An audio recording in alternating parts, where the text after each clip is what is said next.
Hello and welcome to Canadian Footy Fan Channel. Content for fans, by fans. I am your host, Chris Talks Footy, and today I'm bringing you Canadian Footy Assembly, episode number 10, February Football Fever. But I'm not alone. As you can see, I'm joined by my guests, Paul and Felipe, this evening. How are you guys doing? Doing good. Pretty good. That's excellent. Make sure to give everybody a follow. Their links are in the description below. And make sure to show your support by smashing the like and subscribe buttons. But without further ado, let's kick this off. Okay, so first off, we're going to start off with the Canadian Soccer Battle Royale. So obviously we've had a lot of drama in the Canadian soccer world the last 2 weeks or so since our last broadcast. So we have a lot to discuss this evening. But first off, I'm going to give us a bit of a timeline breakdown of what has happened. So Canada Soccer announced cuts to all programs, which included the men's and women's national team. The Canadian women's national team announced that they will not be playing in the SheBelieves Cup, as they are striking in order to achieve equal pay and equal resources. The Canadian women's national team also stated that they were not paid during 2022 and are still owed that money. Canada Soccer threatened legal action against the Canadian women's national team, as they stated the strike would be illegal, as not enough time had been given to Canada Soccer for them to participate in a strike. The Canadian women's national team then decided to actually partake in the SheBelieves Cup, but they would be playing under protest. So I'm going to come to Felipe first. And Felipe, what was your initial reaction to when all of this happened? Honestly, I remember when the news broke out. I was in a coffee shop just writing and working away, and then my Twitter feed exploded. You know, when Rick West had tweeted the story, when the Women's Player Association tweeted their statement, and then was quickly followed by the men's statement. It felt like, you know, Twitter was on fire during that time. It was like it was in the middle of the day for me, but in the West Coast, but the East Coast it was the evening, and it felt like, you know, there was a powder keg there that finally exploded, and everything was coming out. All of these stories, all of these opinions from different people, and you could see on Twitter, especially with social media, it's very easy to portray emotion and get carried away with it sometimes. So you could see like how volatile the attitude was towards Canada Soccer and Canada Soccer business, because of the way that it was outlined with this deal, especially in the men's statement that's explicitly pointed at Canada Soccer business and how there was a lack of transparency there. So I remember seeing it, and just even myself, like I try to be someone who doesn't get carried away with emotions and stuff like that. But even me, I found myself getting angry because all of these testaments coming out from Canadian women's players. It felt like every hour there's a new angle, there was a new fact, a new feature to the story, and it honestly, I didn't know what the next days would look like. It got to that point where it felt like obviously the women probably weren't going to play in the SheBelieves Cup, but beyond that, what was going to happen? How do you recover from this? Those were my initial reactions to this, because it just seemed so drastic, so fast, given everything that's happened with all of the drama that's happened in the last year and years, even with Canada Soccer. It felt like this was finally like the straw that broke the camel's back. Yeah. One thing I think we could all agree on, and that it should be a goal to ensure that the women are receiving equal pay and fair pay, and they shouldn't not be still owed their money for 2022. Of course, like that is unacceptable. And obviously, I think we all agree that the women should receive either equal, I believe it should be equitable resources. So whatever the men receive, especially for what they had building up to the World Cup, I believe the women should receive the exact same treatment. the women have been a more successful national team program. And regardless if they were or not, they deserve that treatment. So, Paul, I'm going to come to you. What was your reaction to Canada Soccer's reaction of basically acting like an employer would and defending itself and pretty much just forcing the women to play?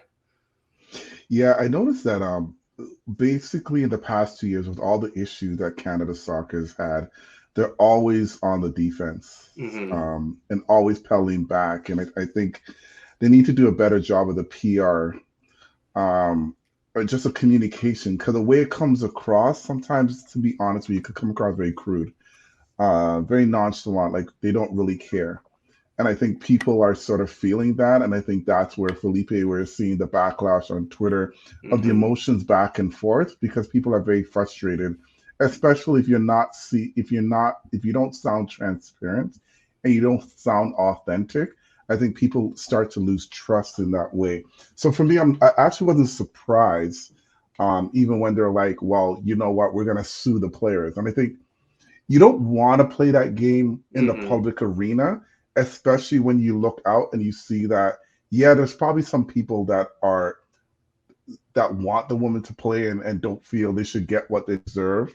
But majority, from what I've seen on Twitter, and I don't know, Twitter is the end all be all, but what I've seen is that mostly people feel that the women should get the equal pay, and what should. So for you to come out and be and out in the media that you're going to sue and you're forcing them back to work because it's on tier, like all these things, I don't know if it actually even makes them look good. And for me, it kind of left more of a sour taste in my mouth for CSA than anything else. And I think that's something, whether you agree, yes or no, or whatever, I think the way CSA has carried themselves has not been professional, in my opinion, enough. And maybe some people might not agree with me, but that's just my personal opinion. I don't feel they've carried themselves well enough to have a leg to stand on. For me, even if I don't have all the facts, I think for me, just looking at that, I'll more lean towards the players. Yeah, for sure. One thing, like, I think this is something that the men could have also done, but obviously leading up to their World Cup, especially it being their first World Cup in such a long time, I think they didn't feel like they were in a position where they can do it and have the support of the country behind them, where I think if they said they threatened to not play in the World Cup, I think us as fans would be like, oh, can you not maybe just play in the World Cup and we'll worry about it afterwards? But in all honesty, this deal should have been done a long time ago. Yes, I know the men kind of did drag their feet with regards to finding representation, but the women have had representation for a long, long time. A deal should have been done or mostly agreed to by now, and it being drawn out has resulted in this situation where the women are not comfortable in going into a World Cup without having their deal in place, because they're not receiving the same resources as the men did leading up to theirs. So we're putting them in an awful position of not receiving the same kind of care and treatment and support to prepare for it. And obviously with the women, we have higher expectations from them. We're expecting them to go there and try and win the World Cup. I know they're not the favorite, but they are amongst one of the teams that could potentially win it, in my opinion. And it's just a sad, like, we're not utilizing all of our camps prior to the World Cup, or the windows. We're not having any home games, I believe, leading up to the World Cup, unfortunately. So for the women, as like a send-off or anything like that, I know with the men, for example, the Iran friendly, as well as there was another game, I can't remember who it was with. Panama, that is what. Yes, so it was Panama. Like, the men at least had those opportunities. They decided to forfeit those opportunities for protesting against the CSA. But at least they had those opportunities available to them. It's just very, very unfortunate that this is happening and it's led to this. And I really hope it gets resolved soon, because as we saw, it's having an effect on the field now as well, I believe. We could definitely see that, and we'll touch on the SheBelieves Cup shortly. One thing I will say is that the problem with everything is it feels like you have to pick a side, right? It feels like you have to either 100% support the players, or you have to 100% support Canada Soccer. But there's more to it than just these two parties involved. Right. So for me personally, who's heavily involved in the youth side of the sport in this, well, I say in this country, in my area, I volunteer for St. Catharines Roma Wolves, which is a League One Ontario side.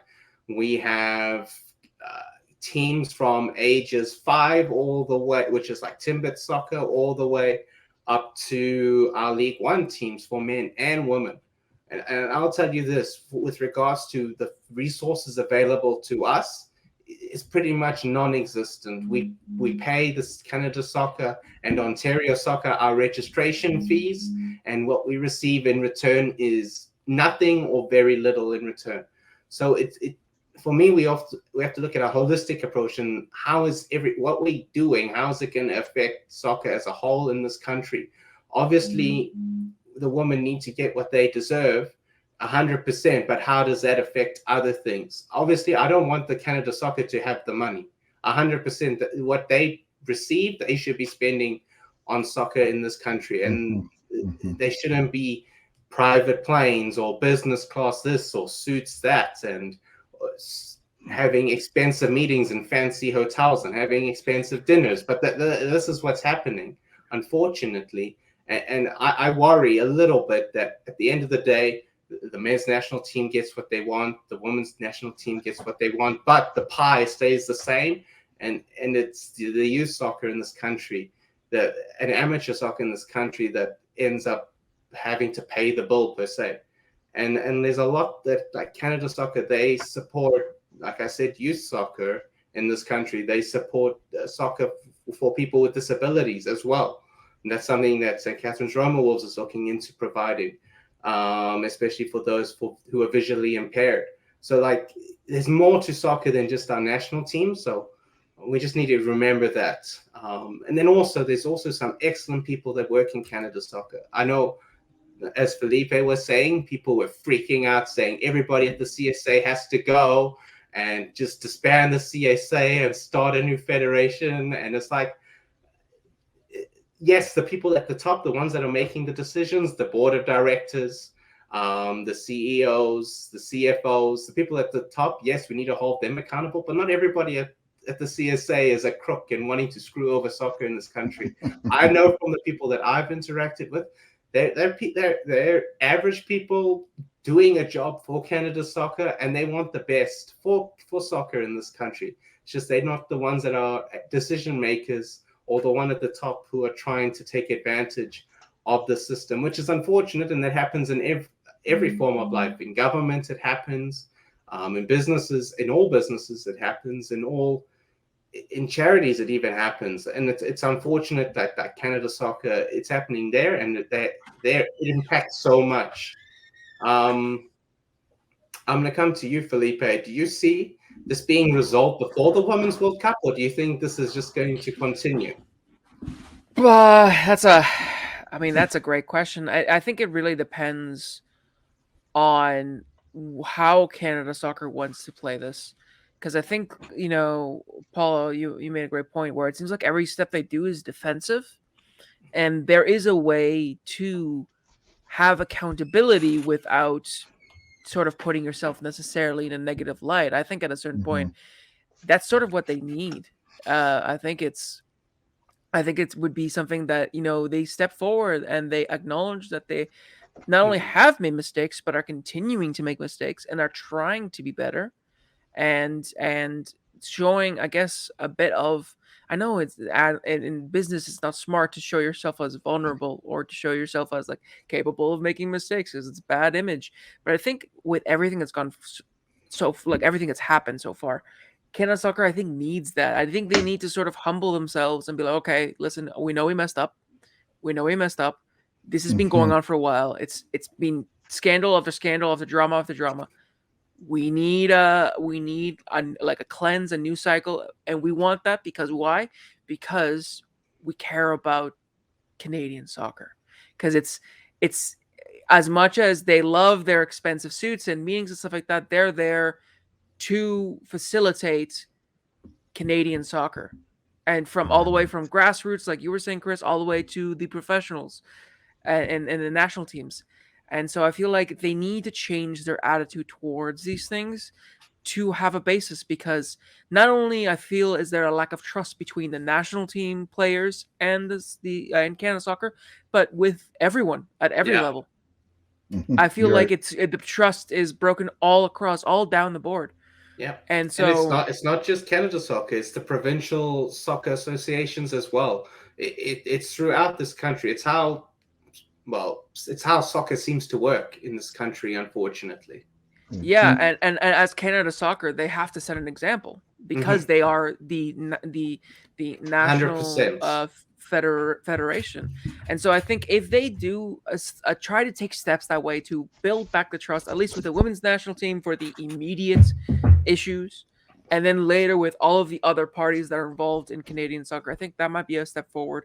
For the women's case, I mean, I think, if CSB is willing to, which was surprising for me, that statement they made, they're willing to give resources and funding towards the women's national team to make sure that they have an appropriate amount of players, because they didn't have enough players to play 11v11 at their training camps.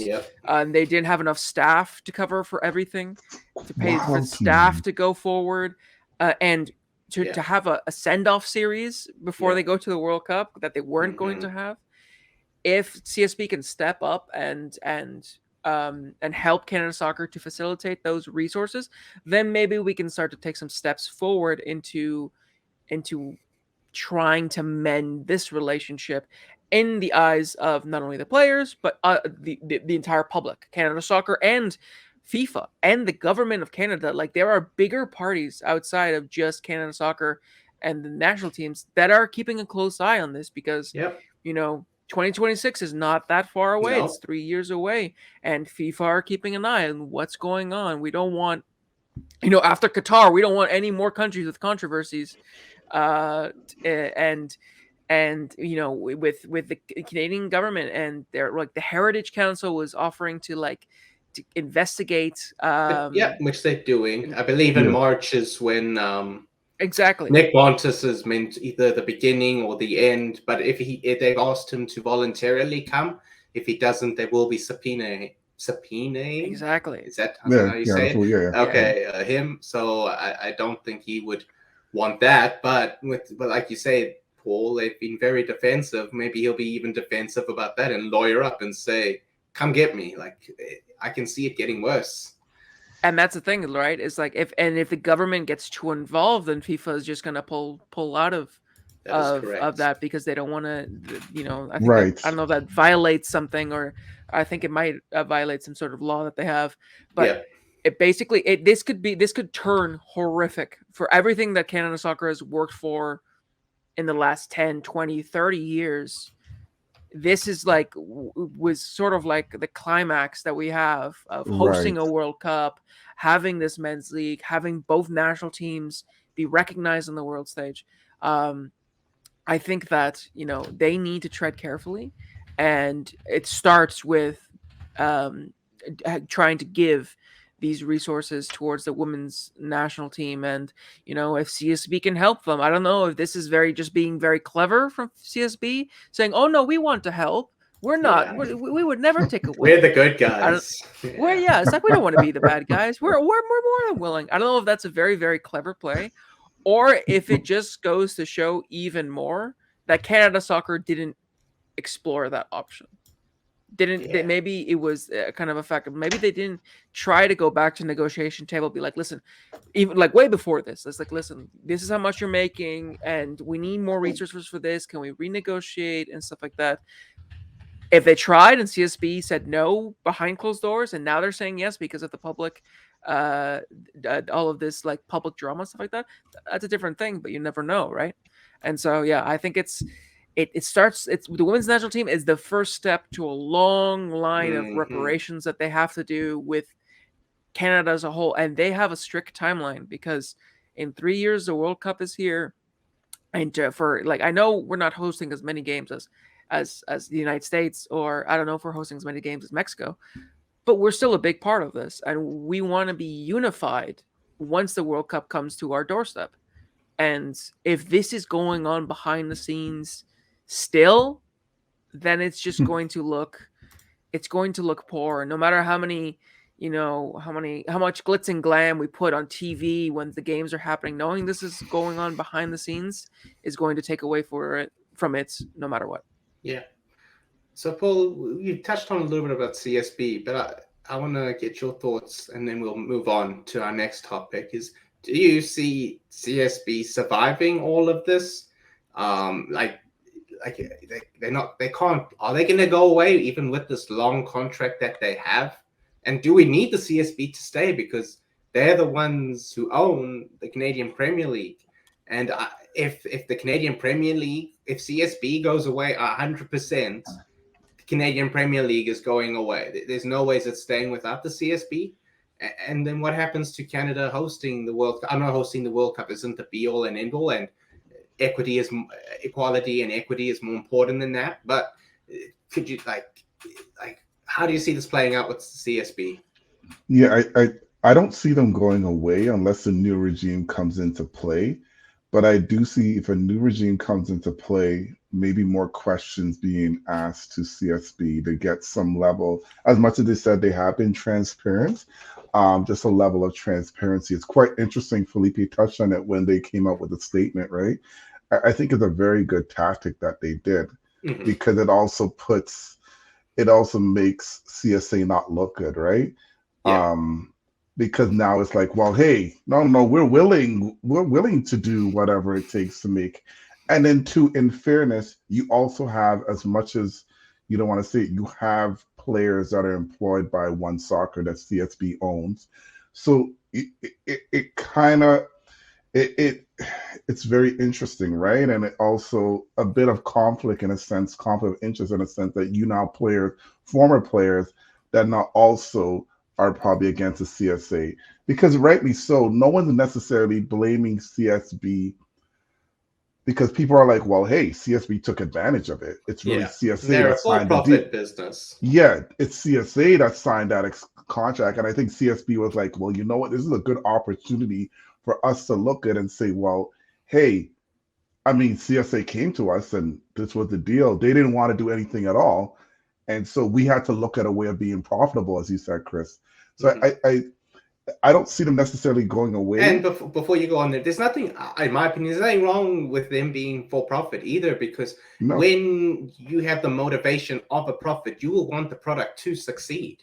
So I don't necessarily think them being for profit is the problem, but go ahead, Paul. No, and actually you're right, as we could elaborate that. It's not, I think most people who have common sense are not necessarily hating on CSB per se. It's more, hey, we would have liked some more transparency from CSB. But CSB is like, well, go back to CSA. They were the ones that did all of this. So you need to speak with them if you want transparency. We're just in the business of making money, and we're here to also help Canada Soccer grow while making money at the same token. And let's be honest, if any one of us was owners of CSB, yeah, we want to ensure that we make a profit. We want to ensure that we're profitable. I just think the contract is too long, so it doesn't look good. So I could only see some changes happening with CSB if a new regime comes in, and where they start, I don't know the legalities of how it would actually work, where they start to question more and maybe see if they could renegotiate the contract, if it's possible. I doubt it is. I mean, I don't know what's in the contract that might give them that wiggle room to do that, but I think it's an opportunity. But if we have Nick and rest right now, it's just going to continue the same thing, which is frustrating, because then, as I said earlier, we're going to start to put our frustration in the wrong areas when we should be putting the right. And I think, Chris, as you said, when we actually do it in the right areas, it actually benefits everyone. When we put our efforts in the right areas, everyone is able to benefit from Canada Soccer, and not just one entity, not another, but we benefit from the national right down. And I think we need a better structure overall, so that everybody could be able to win. Yeah. And as Felipe said, that change needs to happen up top, and that is with Canada Soccer, and then hopefully it filters its way down. Right. Trickles down. It trickles down. So instead, and as you said, Paul, we shouldn't, biggest concern shouldn't be fighting over the pie that exists. It should be making the pie bigger so that there's a bigger share for everybody from the top to the bottom.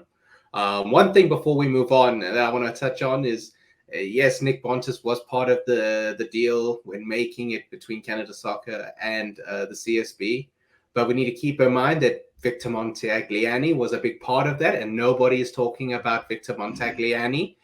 He is the current Concacaf president and FIFA vice president.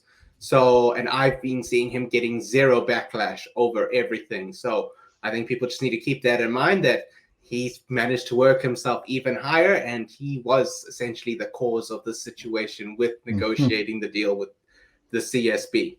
I think we'll move on to how the Canadian women's national team is doing in the SheBelieves Cup. So the results have been so far. So Canada had a 0-2 loss against the USA, and then obviously they beat Brazil 2-0 last night. I'm going to come to Felipe. What was your reaction to these games overall?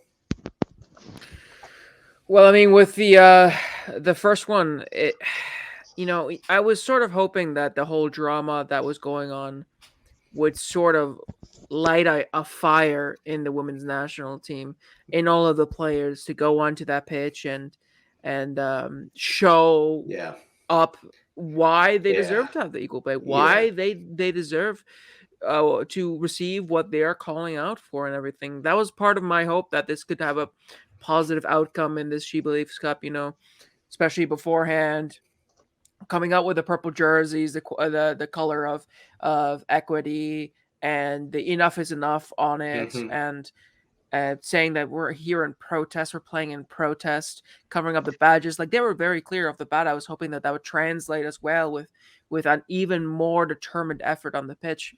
But it became pretty evident that probably the long nights, the emotions and everything, not only mentally exhausted them, but physically exhausted them, because from the moment that the match against the United States kicked off, it was brutal. Yeah, because the US started off brightly. They almost scored in the opening 30 seconds.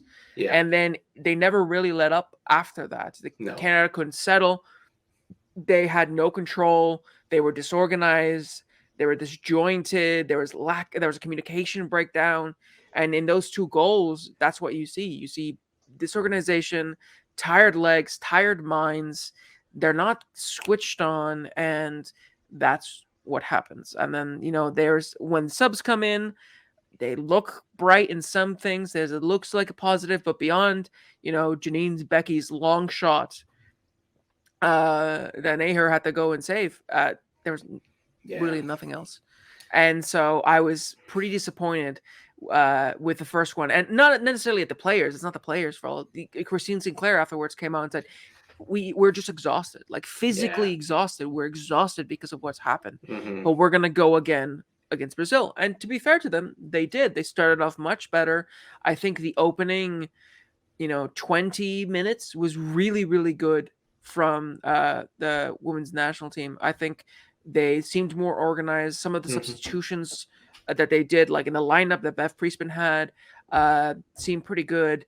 They still didn't look at 100%. It wasn't like at the level that they were playing when they back in the Olympics, but it was an improvement. And I think they deserve to have their victory. I mean, Kaylin Sheridan had a lot to say over how we managed to get a clean sheet, because she made some absolutely stellar saves.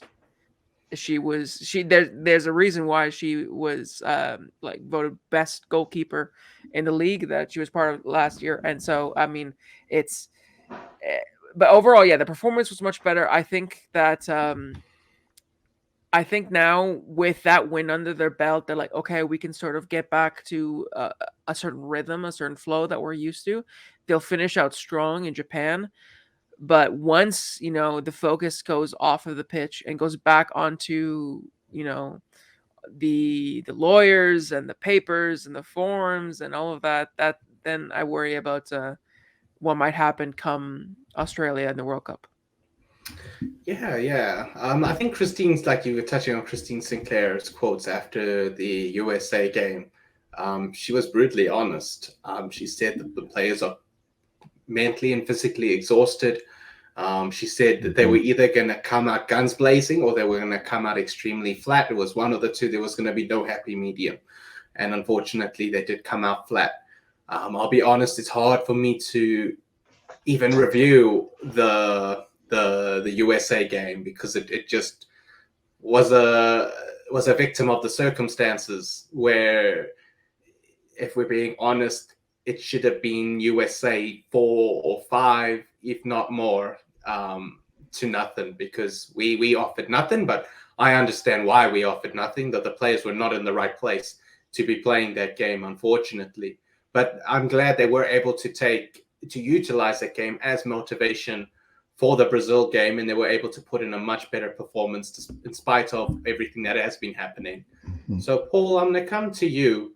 Were there any particular players that impressed or unimpressed you in these two games? Yeah, so I think we were talking about it interesting in the group chat, and I've been following the women's national team for a while now. Let's first start with to be honest, so first thing, I've been left with more questions than answers. And I'm not necessarily blaming Bev Priestman. I think she, with the resources that she's had, she's done the best that she could in regards to trying to get the best players on the pitch. The defense, the back line is still an issue for me. Yeah. And Chris, I was sending a message in the group. I was saying Buchanan, when she left France to go to England, I thought, okay, you know what? She's going to Chelsea, a reputable club, even from the women's side. Great manager that will be able to hone in her skills and make her even better.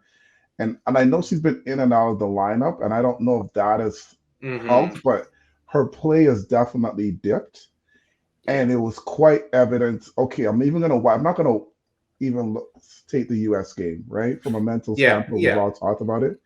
But the Brazil game, and mind you, Brazil the women's team is a good team. We might be ranked. I think now we're ranked a bit higher than them. I'm trying to remember.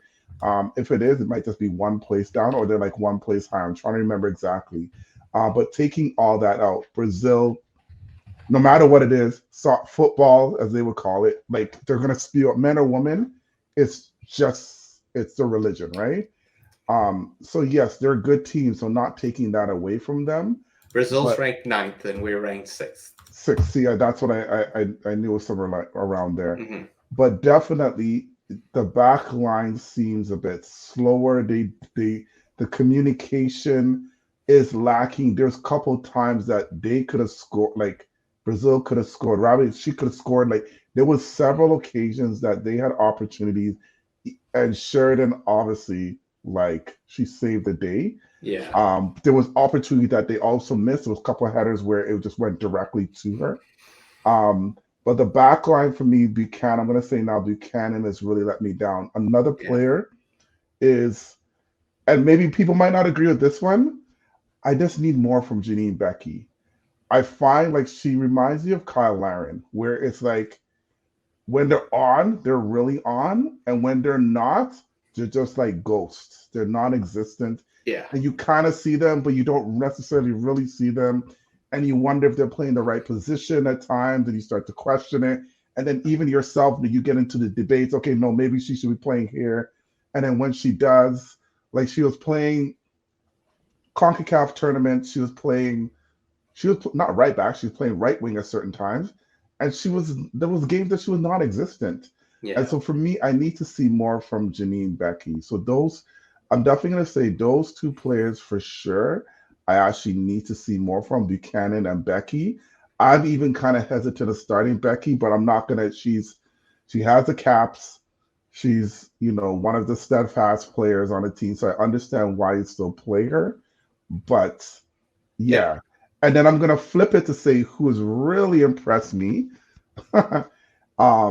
is, I'm going to say Rose. Now, Jada Rose, like, okay, yes, there's some passes in this last game that she was off, but her level of maturity, how comfortable she was.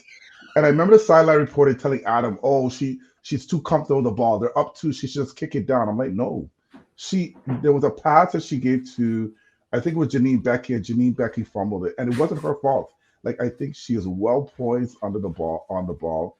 She looks, you could actually tell she's one of these technical players. As she gets the ball, she'll look up, and if she doesn't see anything, then she starts to run with it.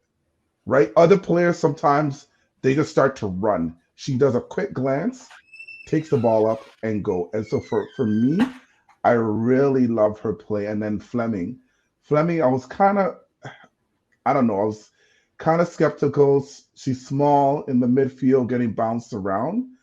But this game really showed me that she is stepping up to the challenge. She's, as much as she always doesn't necessarily start at Chelsea, she's taking the challenge of being one of the great players on the Canadian women's team.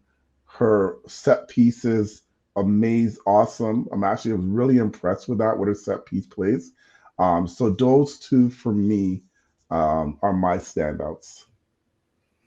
Yeah, with Buchanan, I just found it very interesting that she was very stubbornly aggressive the entire game. It's like she wouldn't learn. Like, either it was an instruction to just be on the player who receives the ball constantly, or I don't know why. Maybe that's just, I know she is typically a very aggressive center back, but it just seemed strange that she wasn't learning that they were either that the player receiving the ball was either turning her or playing a quick ball and then getting in behind her. So like so many times, it was like it was watching the same thing happen over and over again. But like, it seemed like it got to the point where I was like, this has to be an instruction, because it doesn't make any sense. And she wasn't substituted either. Gilles was substituted. So I don't know. I kind of took it. It must have, like, I don't know. The only thing that makes sense to me was an instruction from Becky. From Bev Priestman to Buchanan to be aggressive and to put a foot in. And every time the striker receives or the winger receives the ball, it seemed very strange to me. Felipe, I'm going to come to you. Was anybody else that stood out to you, or somebody who disappointed a little bit? Yeah, I mean, I think I was really impressed with Chloe Lacasse. I mean, going into this tournament, I was huge on her because I was following her in Portugal, her career right now with Benfica, and I think she's incredible. Her link-up play is very, very good. She's a very smart player. Mm-hmm. She has very good work rate. Yes. She goes like up and down the field. She does her defensive duties. You don't have to worry about her side. She will be there to help out the wing back. Right. I think she did really well in her 2 cameos in the 2 games. In the first game, she was one of the brighter sparks, and in the second game, she really did help out the attack, creating a lot of chances. And I think that she's one that I think she's booked her ticket to Australia, because with the form that she's on in her at club level and what she's shown in these 2 games, I would like to see her like start against Japan. But yeah, I think she's been incredible. And then Jade Rose, like Paul said, I thought she was superb as well. Viens as well, when she came on, she got that goal, and it seems like that's what she sort of does. She likes to hang around the penalty box, kind of in that poacher role, and she's really good at snatching at those chances and finishing them, and that's what we saw in that goal the second goal against Brazil. And so I wouldn't mind seeing her start up top, perhaps. But yeah, in terms of, I guess, disappointments, I mean, Vanessa Gilles it's hard to criticize because she got a goal, and she is quite solid defensively. She's stuck in those challenges, and she's very aggressive, but she's also smart when she defends. But it's just when she's under pressure, when she's in possession and she's under pressure, if the attacking line presses her even a bit too much. We saw what happened against the United States. Again, they weren't fully up to it. But even in this one between Sheridan and her, there were some close calls where some weird passes going through with Gilles and Buchanan. So I feel like, that's sort of something I would like to see improve, because I haven't been impressed with how Canada have been playing out from the back. No, right. And so I think it's something that we need to work on. But honestly, aside from that, in the second game, there wasn't too many. I mean, Simeo Ujo was a bit of a mixed bag in Hmm. the She's not second a game. 10. That's the thing. She's not a 10. I think the midfield was crying out for a 6, because I really like the idea of just Fleming and Grosso as these two Mm-hmm. eights that can go Right, up and Yeah. down, that can switch right, who goes up, who goes down, and have one person there as the anchor, as the rock, allowing them that freedom. Because I think that's where they work best. I mean, Fleming, the balls that Fleming puts it like across the pitch, and those like long through balls to the wingers, you know, that's what's needed. And she when she goes up, she's really good at linking up play too. Same with Grosso. So I think that's something that I'm hoping to see against Japan, is if they feel better, you know, that's something that they've been missing, honestly, since Desiree Scott got injured, was that 6, that anchor, to allow the midfield and the forwards at a certain point to have more freedom, knowing that they have somebody reliable at the heart of midfield, right in front of the defense, cleaning up shop if there's any counters or any dangers coming their way. right. Yeah, it's like you said there. I think that we were all talking during the game that we were wanting to see Fleming and Grosso play further forward. I know I would prefer to see Lawrence as the 6 behind them, and to provide with the support to let those two go further forward. And I know Paul's a big fan of that as well. Huge fan of that.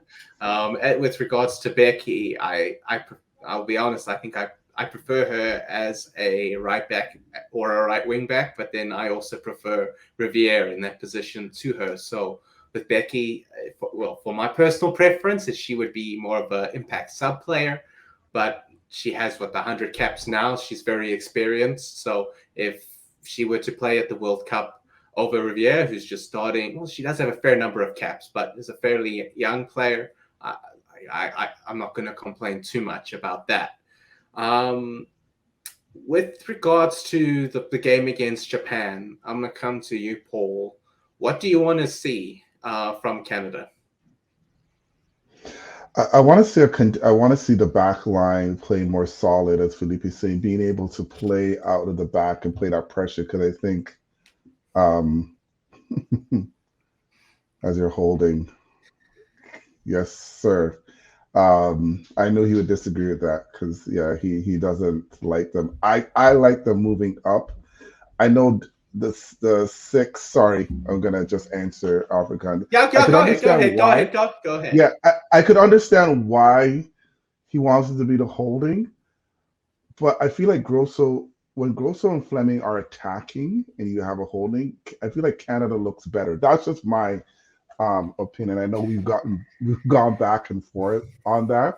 That's just me though, but I understand why you want to see them holding, right? Because you need solid. And the unfortunate thing is, for the World Cup, I think for the Women's World Cup, only 23. They're not allowing 26. So that also kind of sucks too. And it makes it really hard, because you also have Nichelle and Biana that's also injured, right? That are very quick players too. So, and you notice when Canada plays quick, that's when they're at their best, right? You notice against the US game when they played the Concacaf, when they were slow. Not this last game, but when they play Concacaf. Like when they play fast, that's when they're at their best. So for me, I want to see, number one, I would love to see a 5-3-2. But once again, I doubt that's going to happen. No. But that's what I really want to see. I was even messaging Alex about it, because I think he even hinted to that. I'd love to see that formation for Canada. But I don't think Bev's going to go down that route. I think she's going to be, that's probably going to just mess up. And with the player that they currently have right now in camp, I'm doubting she's going to do that. But what I really want to see is, I think Canada also still lack. I mean, the set pieces were good. They never used to score from set pieces. That's great. But I still want to be able to see them finishing. That's why. Yeah, I still want to see them finishing like outside of set pieces, like just finishing, like Liana. I want to see them being able to just finish, and that is my thing. So the back to finishing, midfield. I know it's still a work in progress. I'm not necessarily too hard on the midfield, but my concern is the back line and being able to score. And I think it's just a Canadian thing throughout, men and women. We always struggle outside of the lower level teams. When we're playing teams that are close to our level or higher, I find that we always struggle to score. So I want to see them be able to take it to Japan and see how we could play on the front foot, and also to ensure that our back line is strong. Because when we go to World Cup, those chances that some of those chances Brazil miss, I'm telling you right now, Australia's not going to miss those. Sam Kerr is those opportunities that Brazil got. Sam Kerr is definitely not going to miss those chances for Australia. I'm not even going to go to venture to the other teams. I'm telling you right now, as being one of the world-class strikers, so we need to make sure our back line is 100% solidified and that we're communicating. And I didn't see that level of communication either, too. I think Felipe talked about it. I don't see them talking as much. I find that they're just trying to play on their individual brilliance, and I think we need to play as a team in that back line. And I also need to see Sheridan talking more. I don't see as much. I want to be able to see that communication, and I think that will help. Yeah, the broadcast touched on that, and it was strange because Oliver said, "Well, these are the players you'd expect to be the leaders and the ones that are encouraging the communication." But yeah, it seemed very strange. But with what's going off the field, we don't know how that perhaps is affecting them on the field, because that's true mentality. That's all mental, right? True, very true. They're very in true. the Good right points. now. They might be in the mentality of I'm just here to do my job right now, rather than anything else. And when you're in that mentality, maybe you just focus on yourself and you're not communicating correctly with your teammates. And that could also be why. And one thing I want us to improve on against Japan is the final ball. At times, our final ball was atrocious. Through balls, that are just like, I felt bad for Leon because she was making some good runs, and then the through ball would be right at the defender, or it would just be way too far, or sometimes she'd make a run and it would kind of be like the Haaland situation at Man City where they're just not playing the ball at all. Like Felipe was touching on, I think in the second game, a lot of that was with Awujo playing as the 10. I don't want to ever see her there again. I wanted to see her in midfield, but further back, and somebody more creative, a little bit forward. Right. I think Awujo was great at holding up the ball when she received it, but then once that had happened and it was time to progress the ball, she wasn't sure of what to do, or she was just mistiming her passes or playing the wrong types of passes. And the other thing I would look for is, and I know it's going to be difficult with everything that's going on, and that is a consistent 90 minutes. I don't know if we're going to see that against Japan. It would be nice, but I don't know if I'm going to expect it with everything that is going on. But I think we can move on to another national team that's been playing recently, and that's the Canadian men's U17. They've been playing in the Concacaf U17 Championship. Their results so far, so in the group stage, they beat Trinidad 3-2. They beat Barbados 2-0, and then they lost to the USA 1-0. And then in the round of 16, they beat Haiti 3-0. And now we're on to play Puerto Rico in the in the quarterfinal. Yes, quarterfinal. In the quarterfinal. Yeah, quarter. And that's going to be on Wednesday, I believe. And so is the Japan game for the women's national team. That is also on Wednesday, I believe. So that'll be interesting. Hopefully they're not playing at the same time. I got to check that. But I'm going to come to you, Felipe. What was your reaction? What are your thoughts on how Canada's been performing in the U17 championship so far? Here's the thing. I've actually been. I feel like it's the same tale that we always have with youth soccer in Canada. Yeah. Where it's like, I am impressed by individuals. Yeah. I'm impressed by individual players and their abilities and how they sometimes like there seems like moments. It's like a bit. I feel like youth soccer Canada is always like moments FC, where we have moments of brilliance, where like you see some of the goals that come in that they've scored, like in that last game that they had against Barbados. Like some of those goals were like really well crafted, good plays, but you still see issues like systemically. It seems like the players know a lot. They're very talented. They have a lot of potential, and I can see a few of them having high ceilings, but they need to be cultivated by instilling a proper philosophy, proper team tactics. You know, I feel like a lot of players have the basics down and they know how to do individual tactics, what to do in one-on-ones, what to do when you have the ball. But when it comes to actual team tactics of like team progression, what to do in structure and transition, things like that, I don't see that be as clear with the youth national team. And I think that's something that was a bit of an issue in the game again, in the games for the under 17s. I mean, the first game, it seemed like it was pretty much going to be a breeze.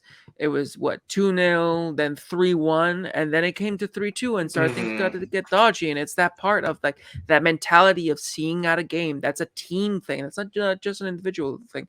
It's a team thing of seeing out a game, seeing out a half. And like even in the game against Barbados, they had a fantastic opening 20 minutes. I think that's the best I have seen them play at this championship, the opening 20 minutes.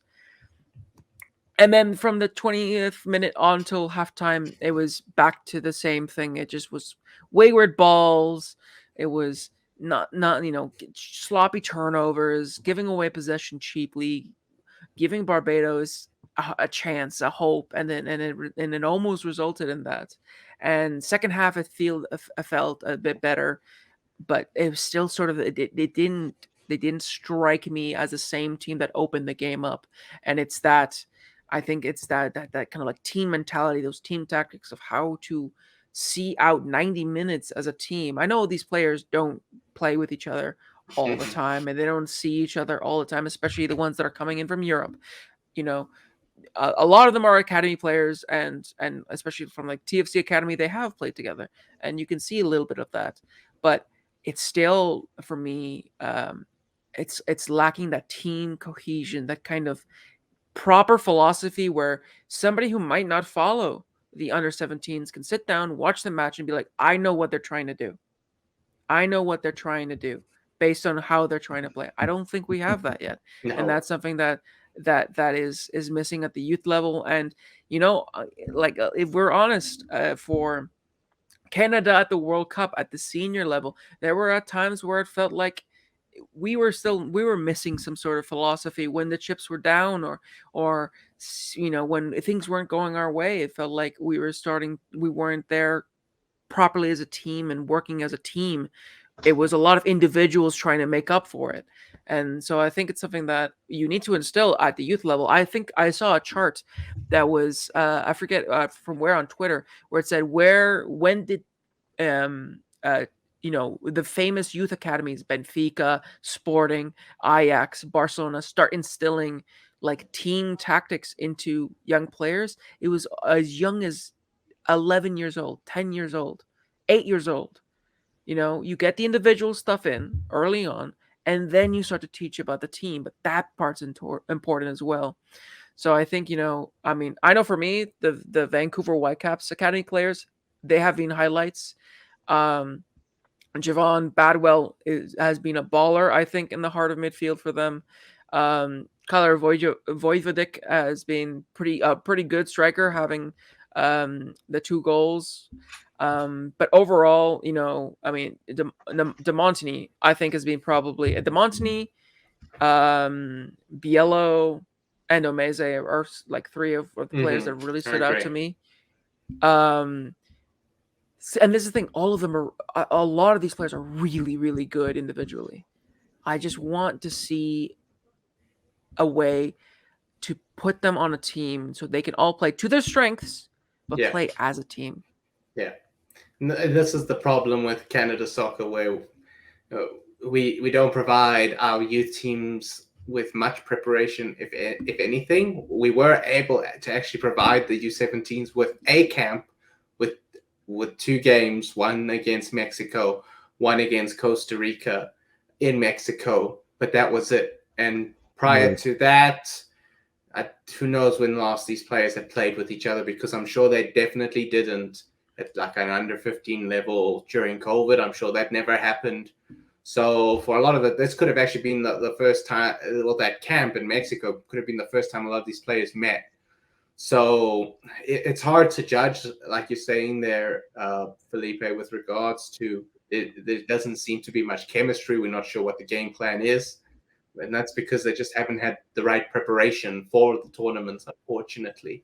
And until we start funding our youth teams better, provide them more opportunities, it doesn't have to always be a camp somewhere else. I know in the wintertime, it's difficult to hold camps in Canada. But for example, we could just hold a domestic camp and a lot of our players are from domestic teams.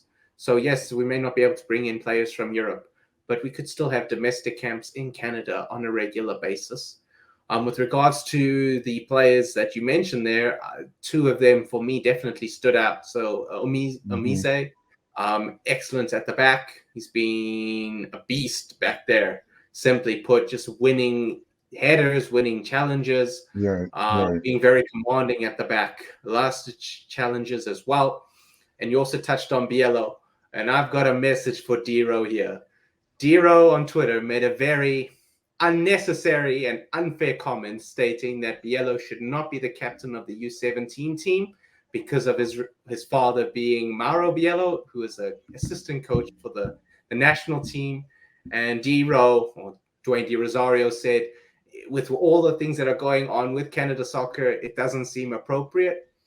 But why should Alessandro Biello be the one punished for this? He didn't sign the CSB deal. He doesn't work for Canada soccer.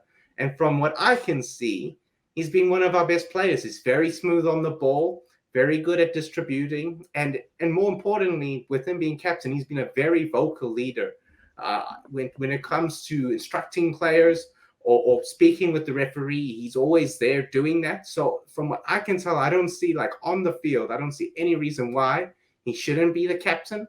So unless Dwayne De Rosario has some knowledge that he's keeping to himself as to why Alessandro Biello shouldn't be captain, besides his relationship to his father, I think that's a very unfair comment to make, in my opinion.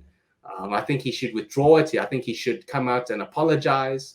It was very unnecessary and quite out of line, in my opinion, especially because he has a son in soccer. And let's just say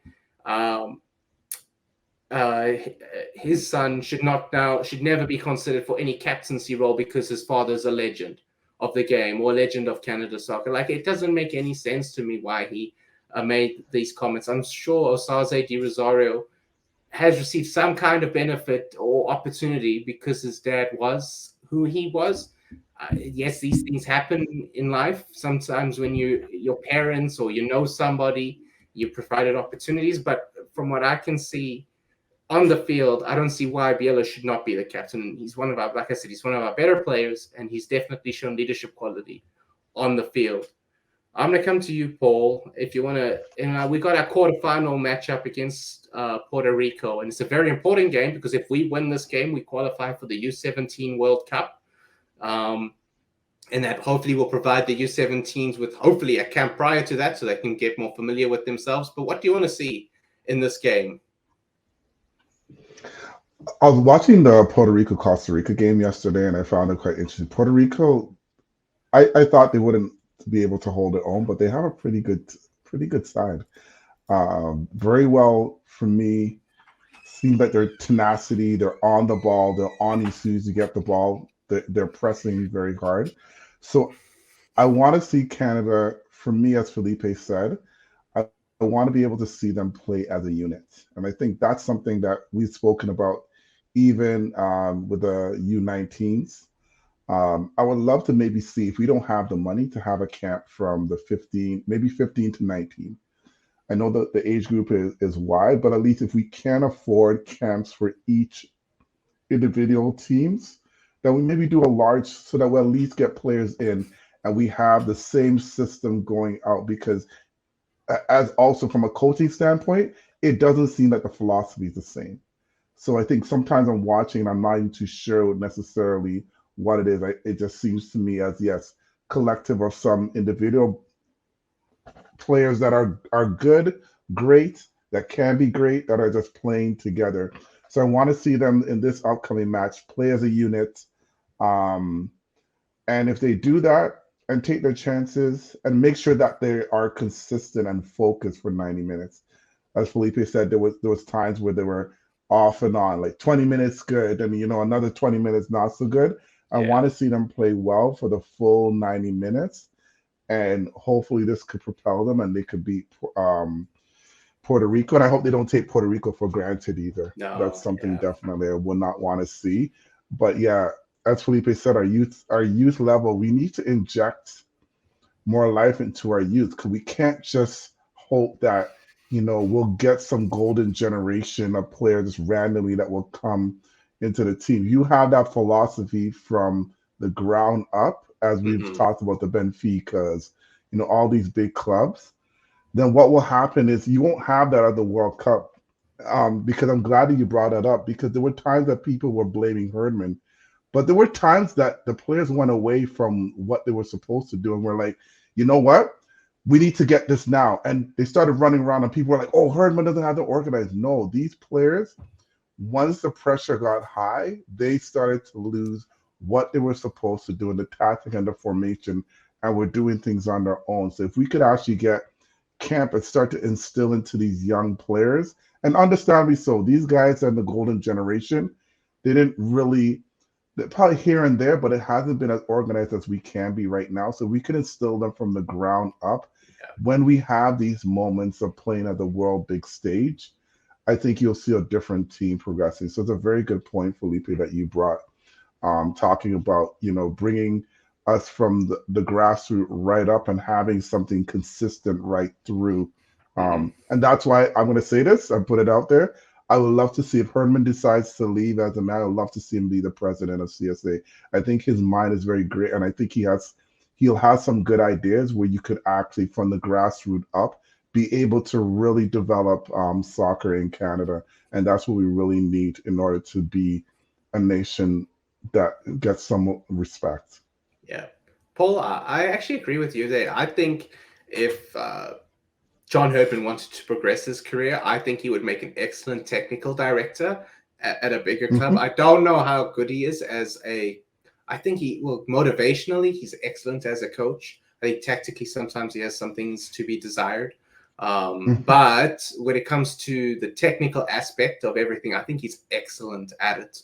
And that maybe that's something he could look at with regards to Canada, or when he progresses his career, maybe it's not necessarily as a manager. Maybe it is something more behind the scenes. As we are all aware, he's able to convince a lot of dual nationals to come into our program. And as you were saying there, Paul, we can't just rely on dual nationals all the time. We've got to be able to develop our own players from young ages all the way up. And that's all of the MLS academies need to be doing that. The Canadian Premier League needs to be doing that. League One Canada needs to be doing its bit with regards to that for any players that fall through the cracks.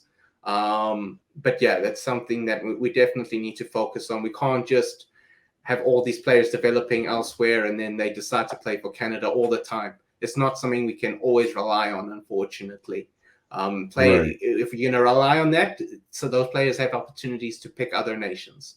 And those nations, sometimes they've played for that nation's youth side. And by the time they've done that, it might be too late if they provided an opportunity to play for those said national teams. And that's why, in my opinion, that's why we lost Stefan Mitrovic.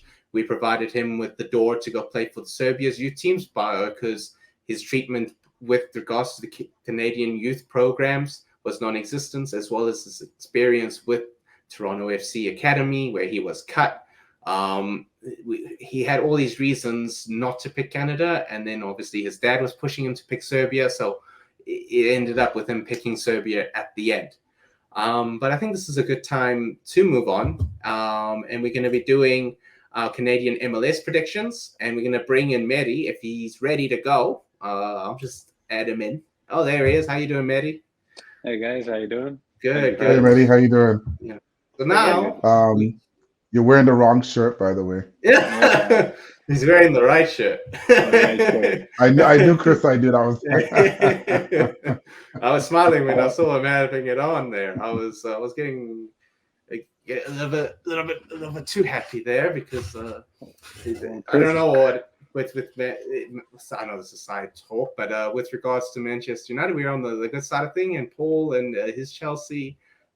And Graham Potter and all of that, and Todd Bowley and the 650 million and all that, not going so good right now. So we're in a good place, and Chelsea, not so much, especially if Arsenal wins the league. I feel sorry for Chelsea fans, because if they finish in the bottom half and Arsenal win and Manchester United is in the top 4, and if Tottenham makes top 4, it's going to be peak for Chelsea fans. It's going to be peak for Chelsea fans. I want them because I wanted to get rid of Potter. So they can lose all the way.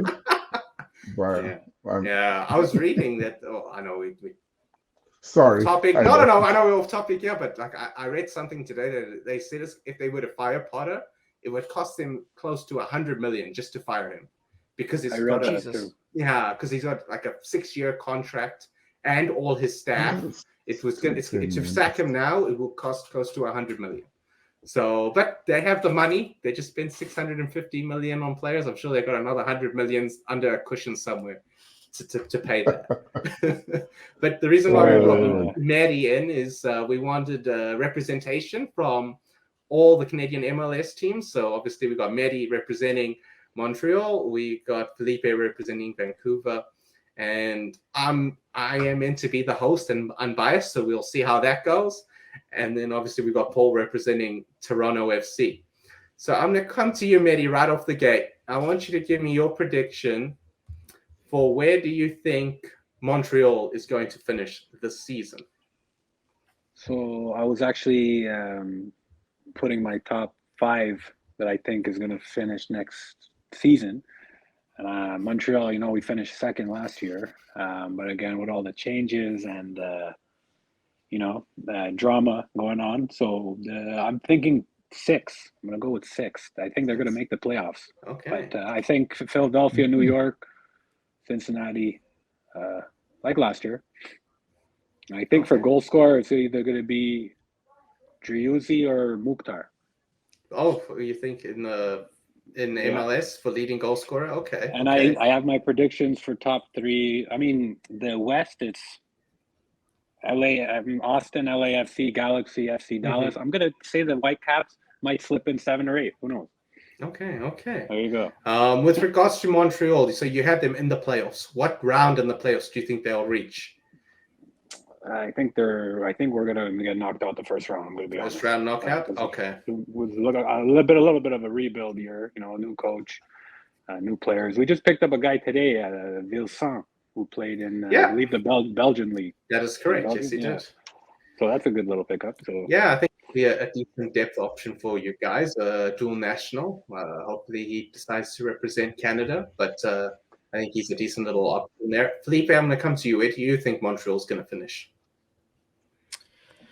Montreal, this is the thing, right? It's always a danger, because I know a lot of people last season were saying that Montreal wasn't going to finish very high, and then they went on the season of their lives. So you got to tread carefully, because even with all of these changes, they might go on and impress. But I think that, obviously Mihailovic, Johnson, Kone, Joaquin Torres, all of these are big outgoing. The biggest one for me is Nancy. 100%. Is the coach. Bringing in Hernan Losada, who had a torrid time with Dallas. They have similar ways that they like to play. They like to press and stuff like that. But still, I don't know. I think if Losada, it all will come down to Losada. I know Montreal still has a good spine. I really like Sean Rea. I think that, with Milovic now injured for a while, Sean Rea can step in. I think he could be a good player. But it really depends on Losada and the way that he wants to play. So, I mean, I think they have the talent to finish in the playoffs, but I don't rate Losada that highly. So I think that unfortunately, I think that they're going to just miss out on the playoffs, not because of their squad or their quality, but because of mismanagement from their coach. Okay. Paul, I'm going to come to you. Where do you think Montreal's going to finish? Yeah, I'm not. Montreal, it's a miss or a hit. Like there's so many variables and factors with Montreal this year where, yeah, they could probably make the playoffs, but I doubt it. I could see them finishing maybe 9th. I know Mehdi probably doesn't want to hear that, but I don't think they're gonna. I don't think they'll be able to get in. Like say, Milojic, he's out 2-3 months after a knee injury, right? And you have so many different changes. And the coaching is huge because I think Nancy was able to pull out as much as there was individual players. I think last year he was able to make them play as a unit, and I think it surprised a lot of people. Like no one thought where Montreal ended up last year they would have. Let's be honest, right?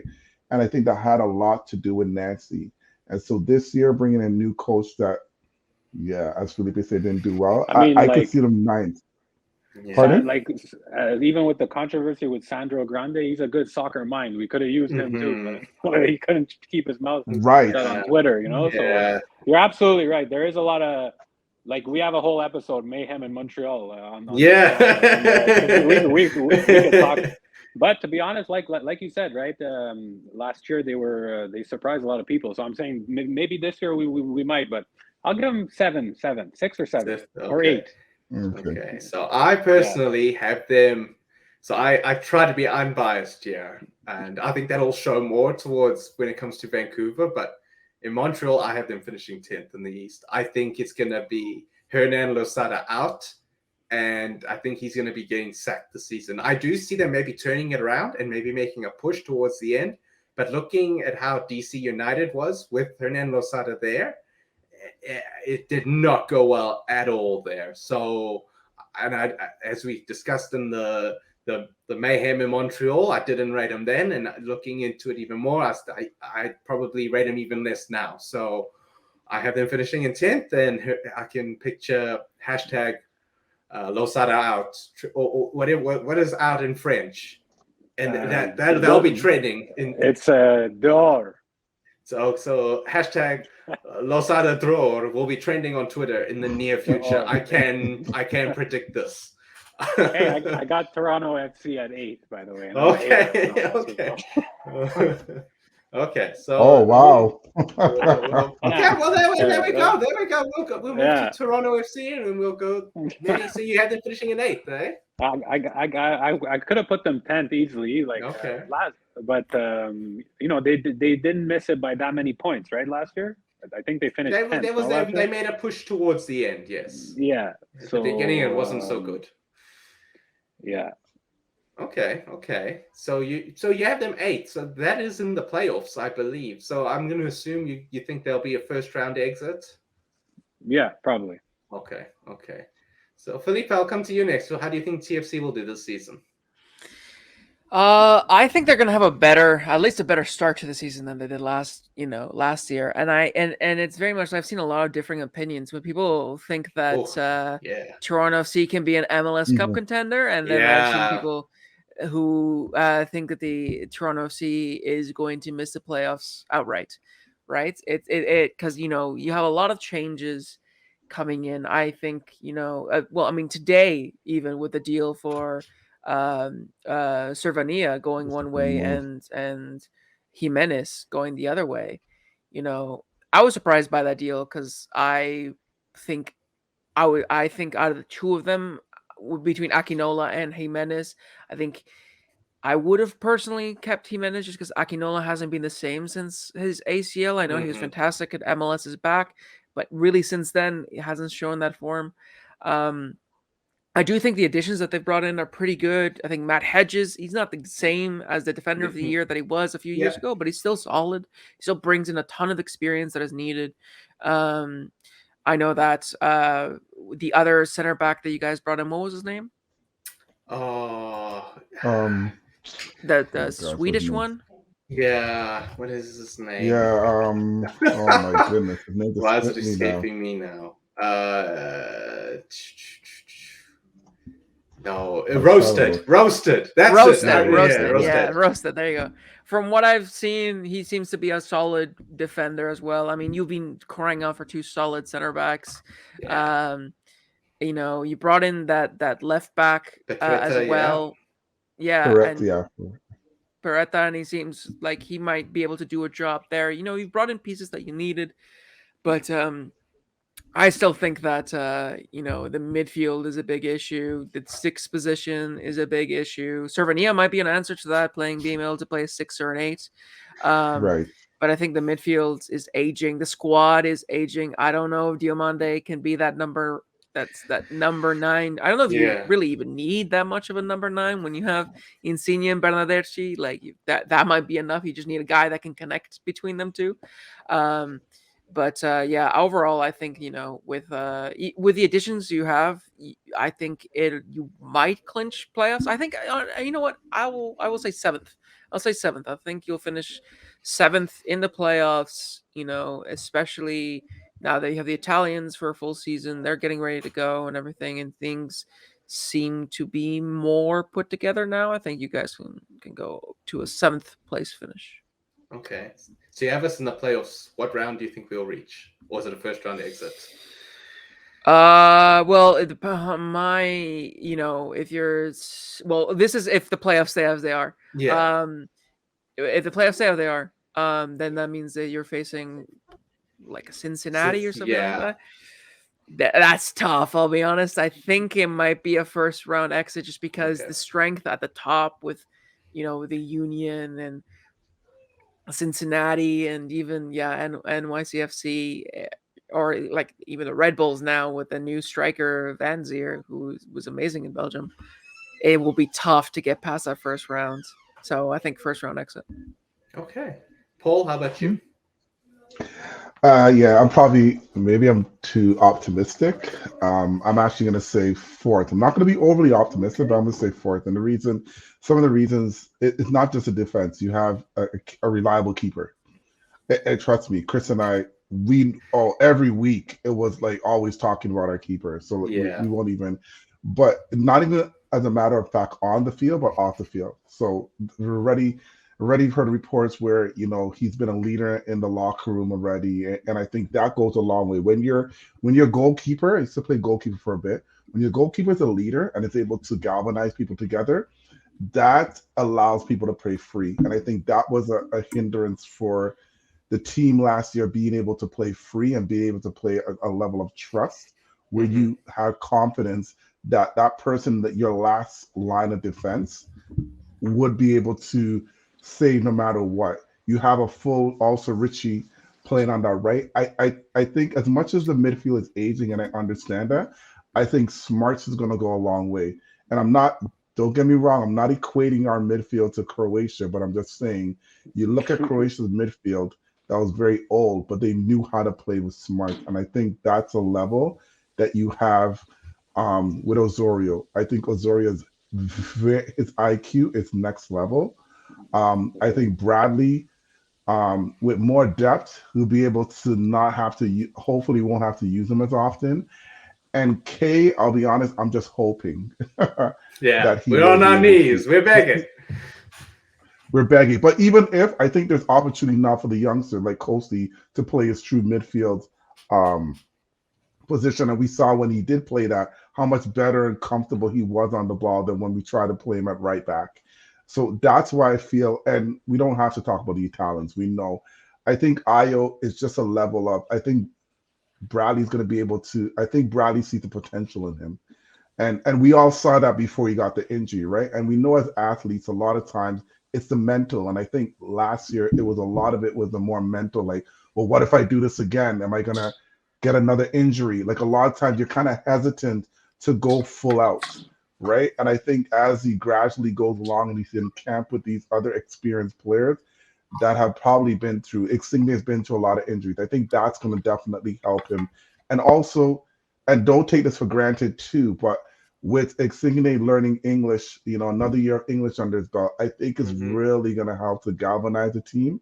So that's why I actually say Forbes. It's funny because Will Forbes on Twitter has Bob Bradley being the coach of the year in MLS. I was like, wow. So yeah, he actually does. He thinks, I don't know if that's going to happen. I don't even think so, but we know the level. As long as he gets these guys to play his system, how well we've seen him do it in the past. So don't be surprised. And that's why right now I'm saying fourth for TFC. Okay. So mine is coming with an asterisk, and that is that we sign a DP striker or a DP6 in the summer, depending on which one we need more. I think when the summer comes, TFC will know for sure if they need to upgrade at the striker position or if they need to bring in a replacement for Michael Bradley right away. And whichever one is in dire need of more, we need to sign a DP for that position. I prefer a 6, but I do understand the need of a potential upgrade at striker. To be at a DP level, then it has to be at a DP level, especially if I think Diomande, I think our expectations need to be of him longer term as being a backup option. It's whether Ayo Akinola can step up or not, and if he doesn't, then we'll have to make moves in the summer. So I actually have TFC finishing in 5th place, but assuming they make that improvement in the summer, I think that they will make the Eastern Conference final. Paul, I don't know if you said where you think they would go in the playoffs. Oh yeah, I did. I will say sorry, I didn't, and I apologize about that. I would say second round. You say second round. Okay. Yeah. Based on how the playoffs this year, because we're hearing mixed things about. Oh, who knows? I don't know how we can be like the league. It starts next week. How is this not decided yet? I don't understand. But yeah, that's where I have TFC. So that leaves Vancouver. So we'll come to Mehdi. Where do you see Vancouver finishing? I got them at a generous 8. Generous 8. Okay. Generous. I was gonna say just I know we already spoke about Toronto, but like I feel like Drake, what he did with the Raptors, if he did that with TFC, I don't know if he had anything to do with Insigne coming, but he can probably bring. He's a soccer fan, right? But yeah. Back to Whitecaps. Generous 8. Generous 8. Okay. I thought I had a strong agenda against Vancouver, but it seems like that agenda is also in Montreal. How do you see that? So 8th would be in the playoffs, I believe, or yeah. No, not as currently is. Is it top? It's 8 for me. I think in the East is 8th because they have 15, but in the West it's only 14, so I think it's only 7. 7. Okay, so then they're out of there, out of the playoffs. Yeah. Okay. I'll say they're close to making it. How about 7 or 8? Okay. So if they were to make the playoffs, do you think they'd get past the first round, or do you think it would just be one and done? I think there's too much. There's too the strength of the teams in that conference. No, they would be out in the first. Okay. Okay. That's just my opinion, right? Okay. Yeah, you're entitled to your opinion. You're entitled to that. Felipe, I'm going to come to you. Where do you think Vancouver will finish up? So here's the thing. I think that the Whitecaps actually have probably one of their best squads they've had since the Carl Robinson like 2015 squad, because they have solid players in every position in the starting lineup and some pretty decent deputies. I mean, we've signed that goalkeeper Yohei Takaoka a few days ago officially. He was the goalkeeper of the year in the Japanese league. He seems really solid. He had that clean sheet in our game against Minnesota at the Coachella Invitational where he did a couple of saves. We just signed this morning Sergio Cordova, the striker with RSL. Historically, hasn't had a fantastic record, but what matters is how he's been playing recently, and he scored 7 goals in his last 12 matches. And so, if he continues that form, if he can hit the ground running again now that he's used to the league, that can be useful for us. I think it's a sort of make or break season for Vanni Sartini and for the Whitecaps in this cycle, because I don't know when we'll see a squad as strong and as deep as this one: Ryan Gall, Julian Gressel, Andres Guas, Alessandro Schopf. So, I mean, I don't want to be too optimistic to not let myself down, but I also want to back the team because I honestly feel like shifting to this kind of Christmas tree formation of 4-3-2-1, playing the way that Sartini wants to play, playing with all of the players to their strengths. I think we can get sixth or fifth even. Okay. I think a sixth or fifth place. I'm not going to say that we can go and challenge the likes of the LA teams or even Austin. I would love to finish above Seattle and Portland, but even after their poor seasons, I don't know if we're quite there yet. But I think we can clinch fifth, or I'll say, I'm going to say fifth, and and beyond that, make it to the first round, win the first round.